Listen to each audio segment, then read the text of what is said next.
ശബരിമല തന്ത്രിയായി കണ്ഠരര് രാജീവരുടെ മകൻ ബ്രഹ്മദത്തിനെ നിശ്ചയിച്ചേക്കും. ബോർഡിന് തീരുമാനിക്കാമെന്ന് ഹൈക്കോടതി സ്പെഷ്യൽ കമ്മീഷണറെ അറിയിച്ചതിന്റെ പശ്ചാത്തലത്തിൽ നാളെ ചേരുന്ന ബോർഡ് യോഗം ഇക്കാര്യത്തിൽ തീരുമാനം എടുക്കും. കണ്ഠരര് രാജീവർ ആരോഗ്യ പ്രശ്നങ്ങൾ ചൂണ്ടിക്കാട്ടി സ്ഥാനം ഒഴിയാൻ നേരത്തെ ബോർഡിന് കത്ത് നൽകിയിരുന്നു.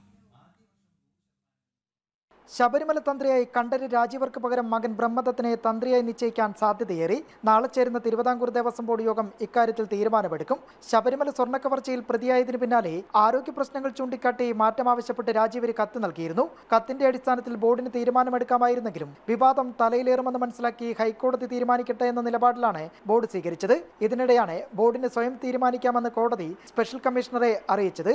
നിലവിൽ ശബരിമല മേൽശാന്തിമാരെ തിരഞ്ഞെടുക്കുന്ന മുഖാമുഖം പാനലിൽ നിന്നുകൂടി കണ്ഠരര് വരെ ഒഴിവാക്കിയേക്കും. ബ്രഹ്മദത്തിനെ തന്ത്രിയായി നിശ്ചയിച്ചാൽ ചിങ്ങം 1 ചുമതലയേൽക്കും. ശബരിമല മാളികപ്പുറം മേൽശാന്തിമാരുടെ മുഖാമുഖം പാനലിലും തന്ത്രി മഹേഷ് മോഹനർക്കൊപ്പം ബ്രഹ്മദത്തിനെയും ഉൾപ്പെടുത്തും.